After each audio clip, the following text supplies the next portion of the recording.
Hello and welcome to Up the Archer. My name is Matt Purdy. And I'm Cameron Hood. And this is our Summer of Sport Olympic preview special. Let's take a look at what's coming up on today's show.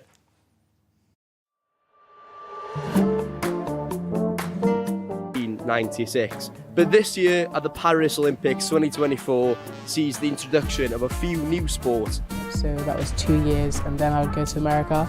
However, December 2019, I underwent a surgery that went wrong. He just said to me one day, like, James, this isn't it. What do you want him to do? And I don't know why, but the first thing he said is that I want to be fast.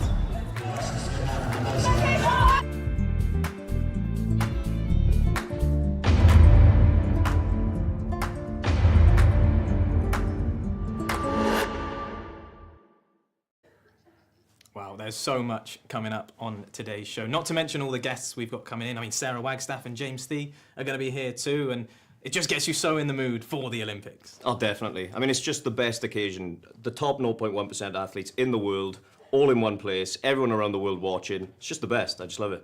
Yeah, and I mean, for us, I'm sure at our age, like growing up, the Olympics in 2012 was London. Obviously, I mean, that was so inspiring to see. I can remember it as if it were yesterday. Oh, definitely. I mean, it was a cheesy line at the time, but it really did inspire a generation. You know, you had Mo Farah, you had Bolt at the time, you had Jessica Ennis. It was just a massive time. So many sports that I think before then people maybe had not had an interest in, but the Olympics really just brought a new light to so many sports. And yeah, we get to see all that again in just over a month, so I'm really excited. Yeah, I remember it just completely taking over the nation. I think you had, people running through the streets with the torch. I think I knew some people who got to do that. I was very jealous. I think, the opening ceremony was just incredible. It was all over the news. It was on every TV channel. And I'm sure there are so many athletes that are going to the Olympics now or in the future, or even have already competed at Tokyo that were inspired, as you say, by that Olympics growing up, just like us, but a little bit better at sport maybe. Yeah, definitely. A little bit better. A little bit better is nice. But yeah, no, and definitely, I think there's probably athletes out there right now preparing that are going to be competing in just under 2 months that, will in 2 weeks after that be household names. They will be people on everyone's lips. So yeah, and I think one of those could potentially be our very own at Cardiff Met, Funmi Oduwayi, who has been filming a documentary with our sister school, Ball State, and here's a little sneak peek. That was one step closer to achieving my dream. I did not end up going to America to play basketball. I wanted to finish college after European Championships, so that was 2 years, and then I would go to America. However, December 2019, I underwent a surgery that went wrong.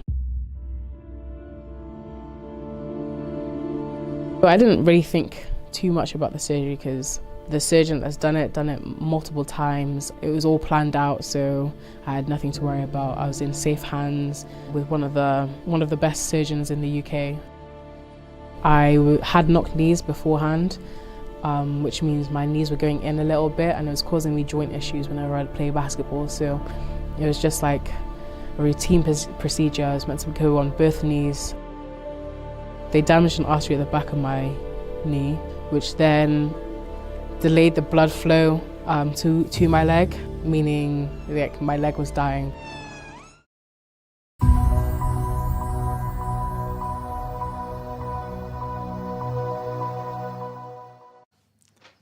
Wow, it's such an incredible story. And that documentary is going to be out in mid-June on American TV screens as part of the Transatlantic Storytelling series. But, I mean, Funmi, what an incredible story she has. Yeah, amazing. I mean, to not only be elite at one sport, but then transition into another, really inspirational. And again, I think like we were mentioning earlier, maybe athletes that I think maybe the world doesn't know as much about right now. I think in 2 or 3 months, people will know the name Funmi Oduwayi. And yeah, I'm really looking forward to seeing her. We're just under 100 days to the Paralympics. And yeah, I can't wait to see her compete and so many others. Yeah, I mean, it's so good to see the growth of the Paralympics. I mean, not just Funmi transitioning from one sport to another, but you think of the greats like Ellie Simmonds in the swimming pool, Tanni Grey Thompson, blazing down the track. There's so many great Paralympians that have come through, and it's just so great we get to see another batch come through in Paris this year. Yeah, and it's like Paralympic sport is just huge, and it's getting so big in general. Right now, currently, we've got at Kobe, at Japan, the Paralympic World Championships. We've had Sabrina Fortune, Holly Arnold with the javelin, with a world record. Sabrina Fortune, obviously, as well, breaking her own world record mere minutes after breaking it herself. So, yeah, just a real massive sport that's just growing exponentially. And, yeah, it's really exciting to see, and I'm looking forward to Paris.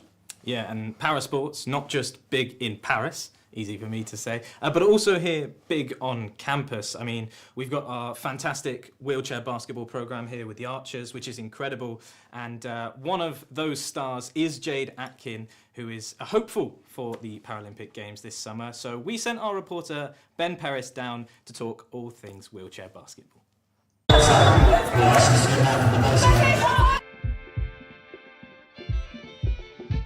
Jade, thank you so much for taking time out of your busy schedule to join me today. You're currently in contention for Team GB's women's wheelchair basketball team ahead of the Olympics in the summer. What's your preparation been like going into that? So prep's been really busy. Obviously I've done my stuff here in Archers, but I've also been travelling to Loughborough to do training there. This upcoming week we're going to China to play a friendly tournament, so that's going to be good. But yeah, altogether it's been really busy. And obviously for our viewers at home when they're watching this, wheelchair basketball might not be a sport they've maybe heard of before, watched before. What would you tell the people at home to convince them they should tune in or watch Team GB compete? I think something I could say to convince them could be they wouldn't have seen a sport like it, and I think whatever thought they already have of wheelchair basketball, it's 10 times better. And how has Cardiff Met and the facilities you've been using here, how important has that been to your preparation and getting you conditioned and ready for the Olympics? I like to use a term of I'm homegrown from Cardiff Met, in the sense that my whole GB career started in Cardiff Met. I started my first international senior tournament in first year, and it's then been with me the whole 3 years to now, where I'm working for Paralympics, and it's something that none of us could have saw, but the trust that people gave me and the use of facilities has helped so much. We've also got a little surprise for you. So obviously you have in the past few months been filming your documentary with Ball State University. They've sent over a teaser trailer of what to expect from the documentary. So if you want to watch this for the first time, just press play there when you're ready. Oh God, that teaser must be. I've got 4 girls, so ever since they were little, they've all been really, really close. I feel like we're very like a yin and yang. We have a nice little bond that probably wouldn't have happened if it weren't for wheelchair basketball. When we come across basketball, it became like a little doorway. I saw life began to happen again. I think in terms of what the level is Jade can be one of the best players in the world. It was just nice to bond with my sister again after so many years, so I'm very grateful for basketball for that.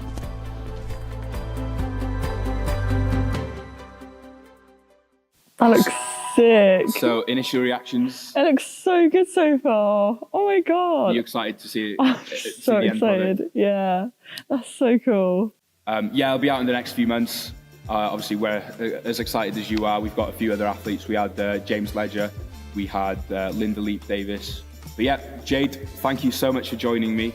Obviously, good luck towards the Paralympics and your selection.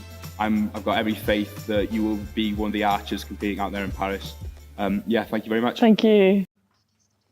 Yeah, great to hear from Jade and Ben there. Yeah, just a great story, and really looking forward to seeing what Ball State do with the story of Jade and her sister. We're lucky enough to be joined by someone who knows Jade very well, head of basketball, Sarah Wagstaff. How are you doing, Sarah? Are you good? I'm great. Thanks so much for having me today. It's a great story you're telling here.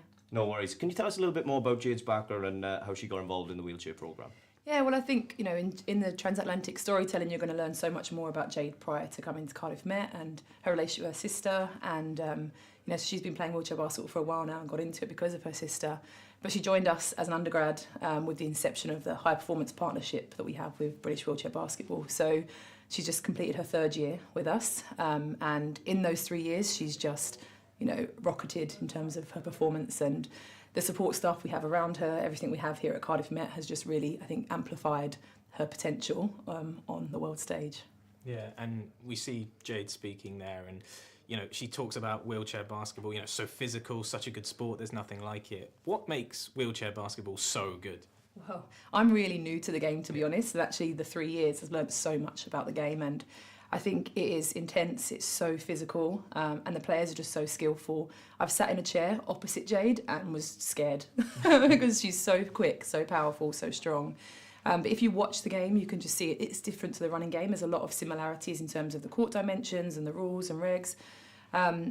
But players' roles and responsibilities are different. The classification system adds a whole new dimension. But the game's so exciting, like the same dimensions in terms of three-point line and things like that. So but it's a physical, challenging game. It's hard. Yeah, definitely. And I was lucky enough to join you guys at the 25-year Archer celebration a couple of weeks back. And one of the main things I took from the night was how you were talking about how the development of the Archers brand, not just as men's and women's basketball, but also wheelchair, also junior. So how much of an asset has the wheelchair programme been to basketball as a whole? It's been amazing, and I have to give huge credit to Jo Coates-McGrath, who's a pivotal person in our wheelchair basketball programme, and her husband Steve, and then we have Caroline Matthews, and there's lots of people who have ignited wheelchair basketball in Wales prior to joining us under the Archers umbrella. So I'll talk more specifically about wheelchair basketball with Archers, and we've just gone from strength to strength. So we started prior to having the partnership with British Wheelchair Basketball with a National League outfit. So National League team, I think they're in Division 2 initially, to correct myself there if I'm wrong, and roll on 3 years, and we've now got a Division 1 team, a Division 3 team, a Women's Premier League team. We entered Women's League for the first time this year and came runners-up in the Women's League. But what I love the most is the junior branch and the junior programme. So we were just talking today about potential of our juniors and entering leagues next year, because our juniors have just rocketed and ballooned. We've got over 14, I think it is, juniors playing with us weekly as part of our junior programme. And it's just been amazing to see the growth of wheelchair basketball.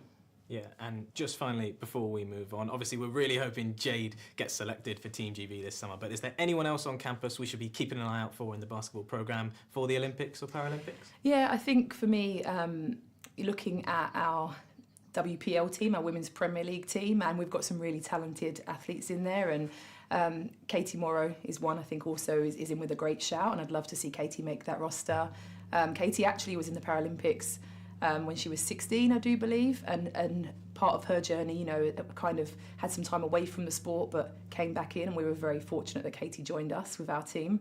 So I'd love to see Katie make that, and even thinking about Maddie Martin, who's with us in our first year. She's now with Loughborough Lightning, very, very talented mid-pointer.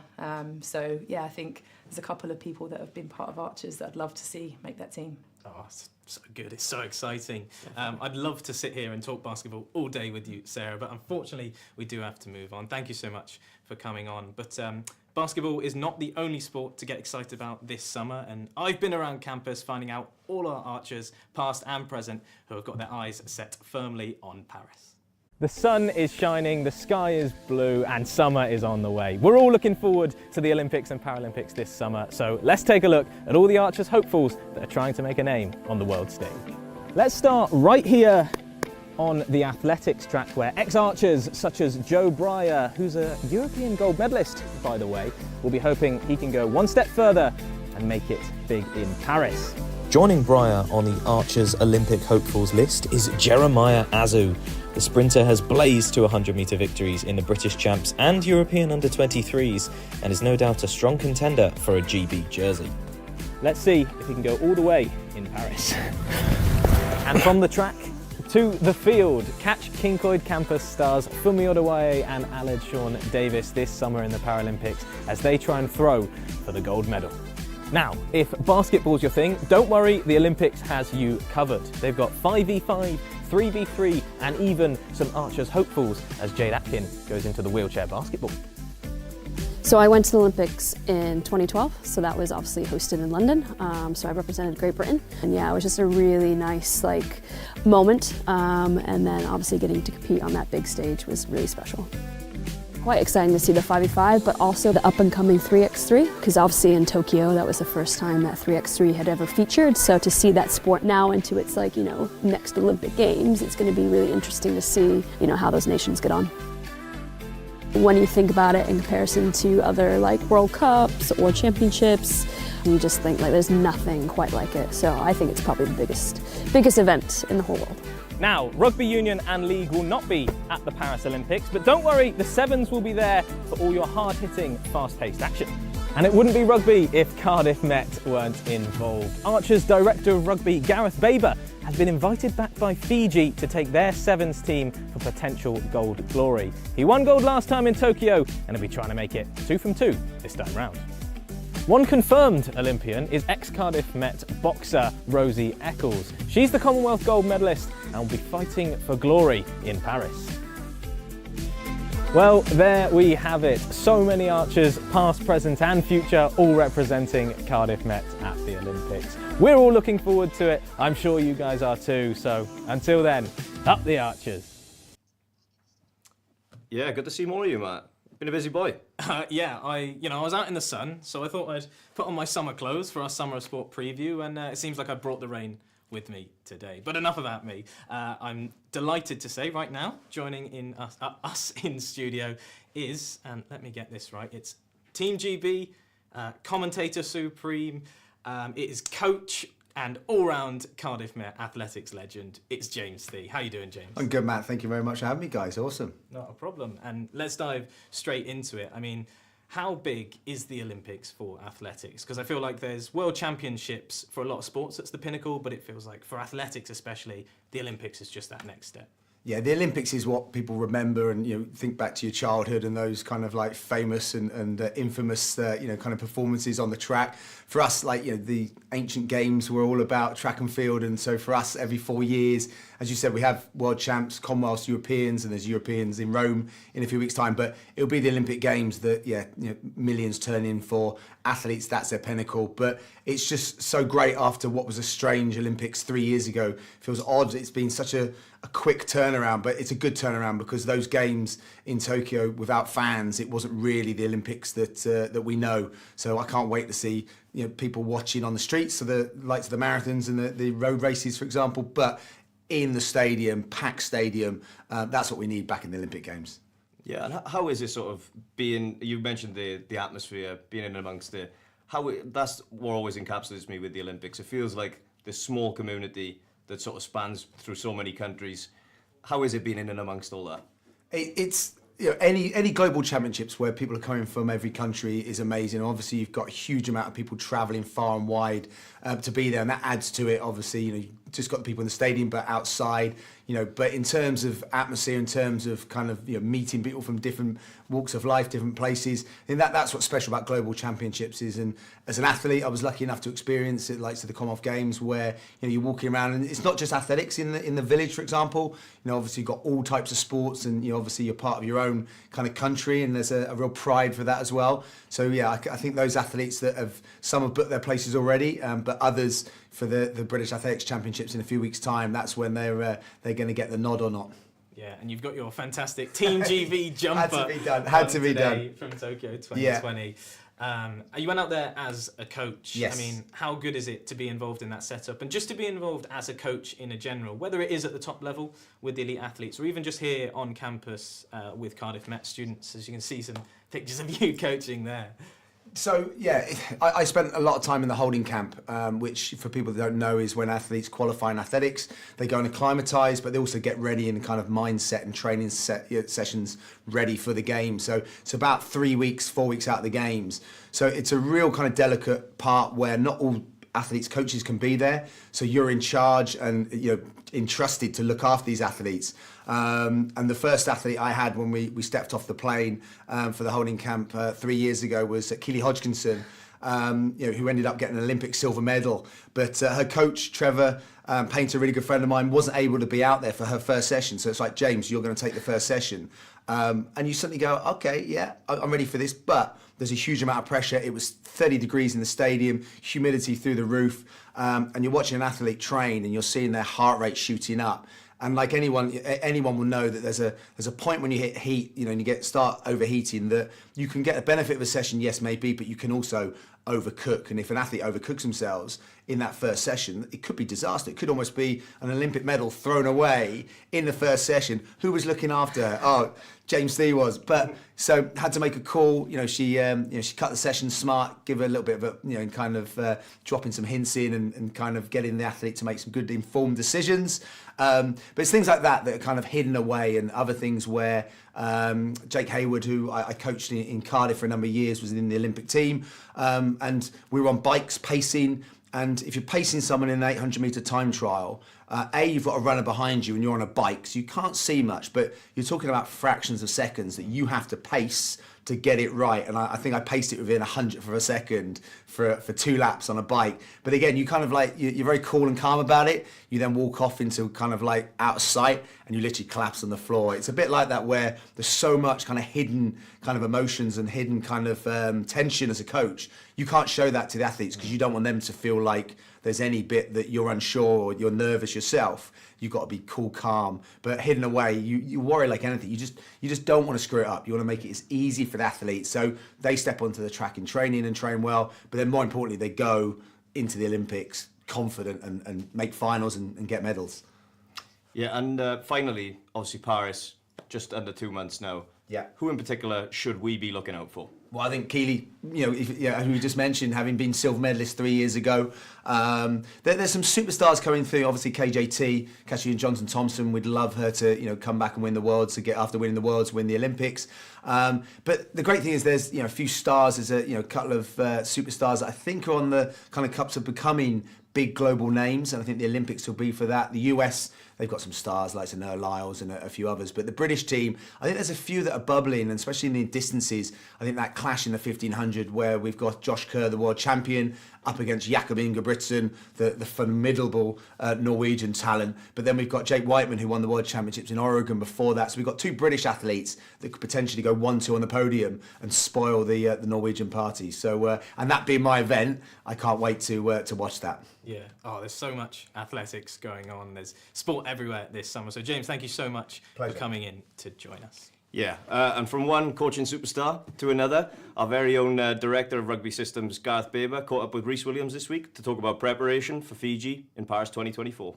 My name's Gareth Baber, Director of Rugby System here at Cardiff Met, and I'm currently consulting as Programme Manager with the men's and women's sevens programmes in Fiji. People have asked me that moment when I knew we'd won the gold, to be able to bring that to the nation and what I was able to do for those players and staff on the journey that we'd been on. I convinced them of going on this journey. It was a sense of pride that, I in my perspective of my journey, I put this together and we managed to get where we needed to, and everybody got something out of it. I called the team into camp on Easter Tuesday, and Fiji went into lockdown on the Wednesday after Easter. At that stage, we didn't know what the lockdown was going to look like. It ended up that they couldn't go home. They didn't go home for the whole period. So they were about three and a half months without seeing their families. That was really challenging, probably the toughest challenge I've ever had as a coach, in communicating to all the players at that stage, about a week and a half into that we could not come out of that bubble, otherwise we could not go to the Olympics. That was really challenging. But also what it did is created probably a mini hand grenade being rolled in that made us find ourselves a little bit more, created a space where we had to think harder about the sacrifices we were all making and what it meant to us to go and do what we wanted to do. And you utilise that as a coach if you're smart enough to be able to pick up on it, and we as a group of coaches were, whilst we were going through that pain, the ability to reflect on what that pain brought us and got us to, I actually believe was possibly one of those differences that enabled us to go and do what we needed to do in Tokyo. There's not many things that Fiji punch above its weight in. Rugby is one of them. Their exporting of players, but also their success, particularly in a sevens environment. So there's a real strong connection with the scrutiny that goes around the sevens programs, particularly the players and the coaches alike, on how they're going to get those performances time and time again. So yeah, there's a lot of pressure that goes with the position. My intention is to win everything. You know, that's the intention, is you're going to go and do that. But the reality and the way that you create performance is being as objective as you possibly can in ensuring that you put those building blocks in place to get that performance. Both men's and women's teams in Fiji could have no coaches, could turn up the Olympics and win it. They really wanted to because they're that talented. However, every other team is doing the same thing. My job is to ensure that you literally stack the odds in our favour, that we do enough of that sort of big rock review, if you like, and understanding what those are in our game that can give us those performances. And what I've got to do is try and create that for 3 days in the space of July, and if we can do that, we'll be somewhere near those medals. Oh, what a man. What an incredible human to have on campus as part of our rugby set. I mean, he's a gold medalist. Yeah, and I was lucky enough to be with Rhys on that shoot. And yeah, he was just, the way he commanded a room and the way he told us about how much sevens meant for Fiji. I think I didn't really know the depth of that. Sort of, you know, while we have rugby union and Brazil has football, Fiji has sevens. Everyone plays sevens, everyone knows about it. So he's got a big job on his hands, but after meeting him, if anyone could get it done, it's Gareth Baber. So yeah, good to meet him. Yeah, and obviously rugby, as you say, there's massive sevens in Fiji, and rugby union massive here. But of course, every year at the Olympics, there are some new sports introduced, and this year is no exception. Our reporter Hugh Gwynn has got all the lowdown on the new sports in Paris this summer. The Olympics oozes tradition.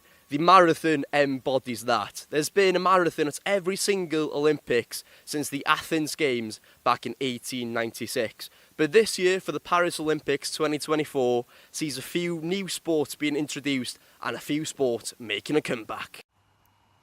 Breakdancing will be included at the Olympics for the first time in Paris. Breaking debuted at the 2018 Youth Olympic Games in Buenos Aires and was chosen for Paris 2024 as a new sport. It will not return for the 2028 Los Angeles Games, but breakdancing is set for its big moment in Paris. One sport that's making a comeback at this year's Olympics is surfing, but the competition will not be held in Paris. Instead, it will take place over 9,000 miles from the French capital in Taupo on the island of Tahiti in French Polynesia. The competition will run from July 28th to August 4th, with medal events taking place on July 30th in the Southern Hemisphere. Another sport that's making a comeback is skateboarding. Like surfing, skateboarding first graced the Olympic stage in Tokyo and returns for the Paris Games. Japan dominated on home turf in Tokyo, winning 3 of a possible 4 gold medals. Skateboarding street finals are on July 27th and 28th, with the park finals taking place on August 6th and 7th. Sports climbing returns with a fresh format. At the Paris Games, the number of athletes will climb from 40 to 68. The competition includes a speed event and a combined event. In the speed event, athletes will climb side by side up a 15-metre wall, racing for time. Whilst the combined event favours technique over speed, and athletes earn points for various climbing moves. The exciting 3 versus 3 basketball is back. It's another sport who made its first appearance in Tokyo. In Paris, both the men's and women's finals will take place on August 5th. Wow, that is interesting to say the least. I mean, are you much of a breaker, Cam? Yeah, often, but not in linen. Never in linen. You know, does crease.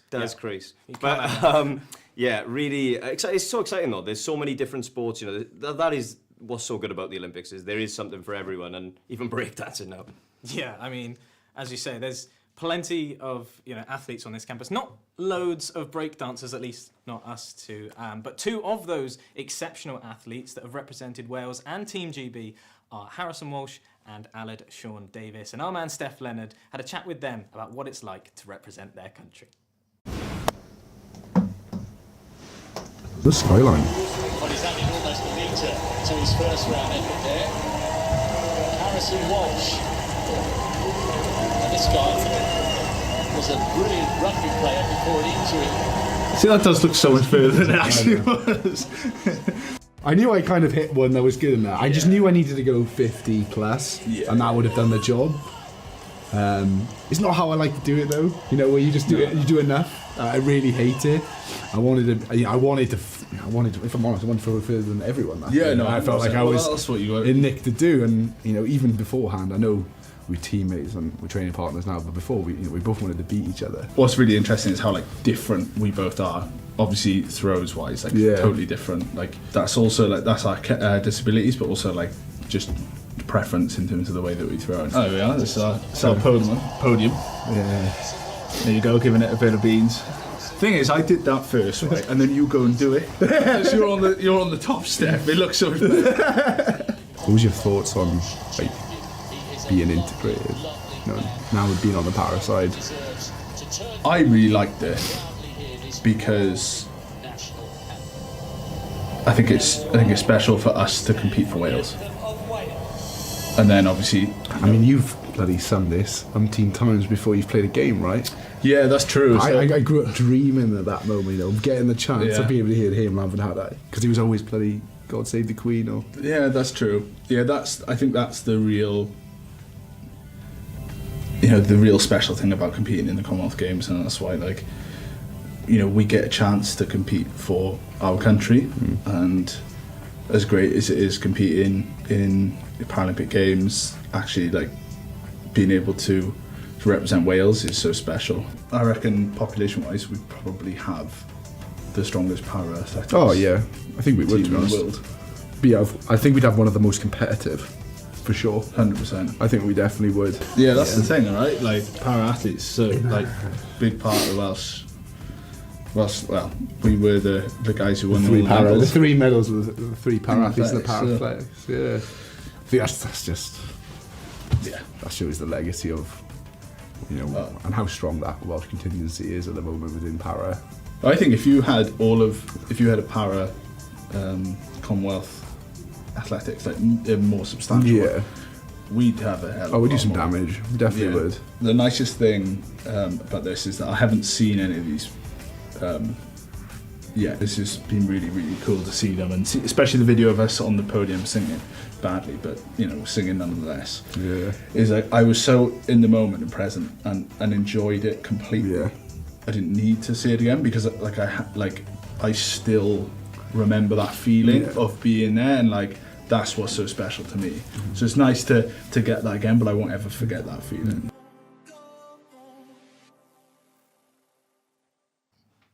Yeah, great to hear from 2 athletes really at the top of their game there. And we're lucky enough to be joined by the man who interviewed them.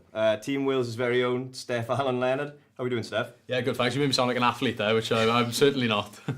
Nice. And just tell us a little bit about, a bit more about Aled Shawn and about Harrison. How did they get into the sport, and how good really are they on the world scale? Yeah, I think it's an interesting story because when you compare Aled and Harrison, their journey to being para-athletes are different. Aled kind of grew up with his disability, whereas Harrison was a promising rugby player, age grade for Wales, was playing for the Swansea Whites, and then obviously when he became disabled, then he decided that he wanted to continue with sport, and I think he's done pretty well. He obviously won bronze in the last one, and I think we've been kind of. We've got some of the best para-athletes in the world, I think. When you look at Aled Shawn Davies and you look at Harrison Walsh now, Aled Shawn Davies is the man, kind of. He's won a hat-trick of gold medals in the Paralympics, shot put and discus. And I really think that Harrison Walsh is that man to step into his shoes, so to speak. And he's already started, as I said, winning bronze in the last Commonwealth Games in Birmingham. Yeah, and it seems like not only are they such incredible athletes, but such down-to-earth men. I mean, it seems like you're having a great time every time you're on screen with them. It is. They're really interesting people, and obviously as athletes, they're really interesting as people. And also when you hear their stories of what struck me was that the differences that para-athletes all across the world have in terms of some of them are born with disabilities where they're constantly adapting. Whereas Harrison, he had to adapt on the spot, so to speak, because he knew that I love sports, I still want to do sports, and and he's not only gone and done that, he's also gone on to thrive, and you know, being in the Olympics is just the pinnacle for any athlete, really.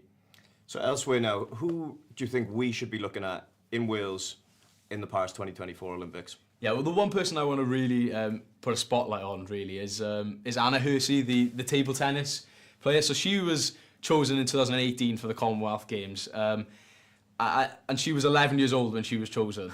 Right, so that's crazy in itself. And then in her second Commonwealth Games, she managed to get bronze. So I think that we're talking about future then, I said that Harrison Walsh might be the future. I think she's definitely one to, not only for this Olympics, but for Olympics to come as well. And I think that she's a really, really exciting prospect for Wales. And then when you look, across the spectrum, really, there are so many people to look out for. Michael Beckett in the sailing, he's the top of the world at the moment, really, in terms of his sport, and he's in a really good position to be winning a gold medal out in Paris. So hopefully a lot of success for people who are maybe known and maybe not known as well. And I think when you look at people as well, like Jade Jones, who has done so well. You know, she defended her title twice in 2012 and then in 2016. She might have been disappointed that she didn't get the hat-trick in Tokyo last time around, but I'm sure she'll be back and looking to fight for that Taekwondo gold medal once again. And then sticking on the fight in front, because it's always exciting in terms of Wales and the fight in front. Rosie Eccles as well. She obviously, in the Tokyo Games, it was fraught with a little bit of a disaster in the qualification process. A virus kind of, really crippled her entire qualification process. So that was disappointing, but she came back and she won a medal in the Commonwealth Games. She won gold. So she'll be back ready, looking to fight once more in Paris, that's for sure. Yeah, I think of all those athletes there, some are potential gold medals. I'm going to put you on the spot here. How many gold medals are Welsh athletes going to bring home? Oh, that's really putting me on the spot, Matt. You're allowed to say all of them. Yeah, I'm not going to say all of them. I think that's a cop-out. But I'd say, can I just say double digits, I reckon, for certain. Yeah. When you look at the list, it's crazy. And I haven't even mentioned them all. I think Mady Harris from North Wales, she's doing the backstroke in the Olympics. She's been chosen as part of the team. I wouldn't be surprised if she won a medal as well. So there are plenty more people who are in the running, I'd say. Yeah, and speaking of athletes who've got potential medals in their horizon, our very own reporter Toby Hill is catching up with Team GB's Joe Breyer at the NIAC right now. Well, thank you, Matt and Cam. I'm joined here in the NIAC by Joe Breyer. Joe, as you look ahead to your preparation for the Olympics, of course you've got a race coming up in Brussels. Just tell us a bit more about that, kind of what's on the line for you as you go into that. Yeah, so a big race this weekend. It's like my first big one of the year, looking to qualify for the Olympics. A couple of quick names in there, and myself, and hopefully I can get that Olympic qualification time. Yeah, and what is needed from you to get into the Olympics? Of course, I've seen your times before, it's been around 45.5 seconds. What do you need to kind of get over the line? Yeah, so at this moment, I think I'm more or less part of the relay team. But for me to get an individual slot, I've got to run under 45 seconds flat. I'm in good shape to do that. I've been doing good times in training, so yeah, I'm really excited. Yeah, and what's your preparation been like? Of course, I've seen, well, you mentioned about being out in Bahamas and out in America. How's that kind of looked for your preparation as you kind of get into kind of the business end of qualifications? Yeah, so I've been fortunate enough to spend the last 2 months out on training camp. So I spent 3 weeks in Portugal, 3 weeks in Florida, and then 2 weeks then in the Bahamas. So it's all good training and good experience. Just get my body ready to run some quick times in the belly of the season. Yeah, it's very nice. I wish it was out me. I wish it was me out there. But so of course, before you've done very well in European Championships, kind of across all of Europe. How does that kind of help mentally when it comes down to the kind of the the ending of qualifications? Because you've got what it takes to make it. So yeah, how does it kind of help mentally that you've been there and you've done it before?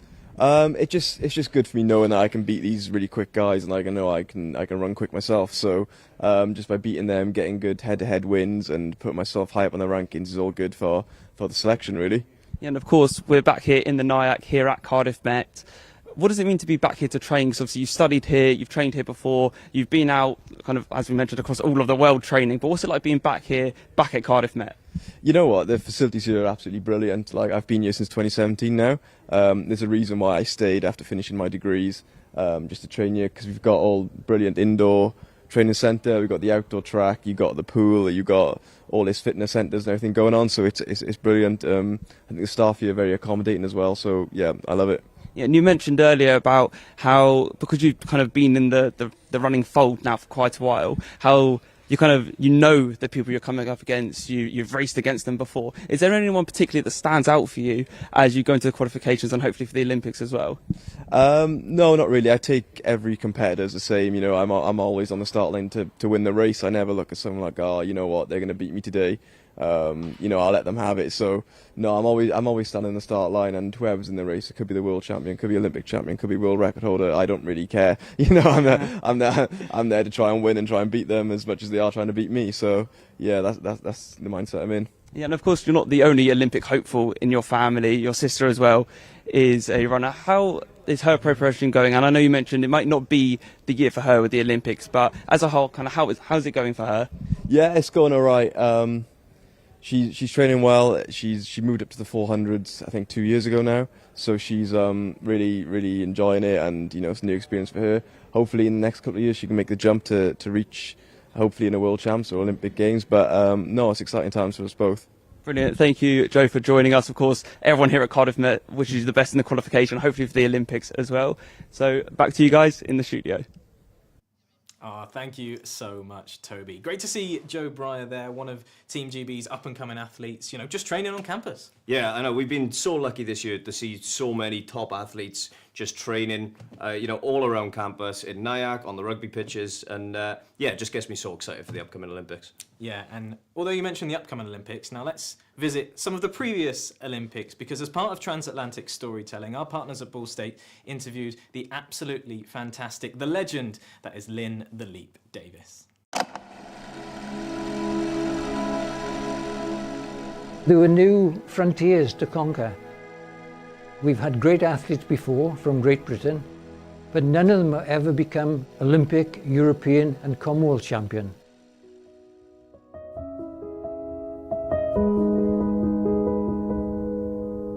I knew I was in with a chance of maybe making the final. That was my aim when I went to the Tokyo Olympics.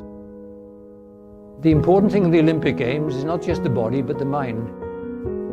Suddenly, these guys, I was able to beat them. And that realization made the difference.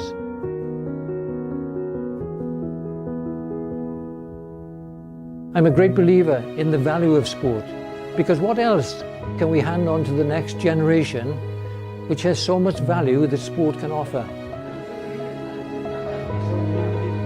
I guess over the years you become a bit philosophical about life.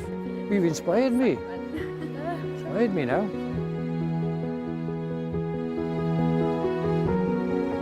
You have to seize the opportunity of a lifetime in the lifetime of the opportunity.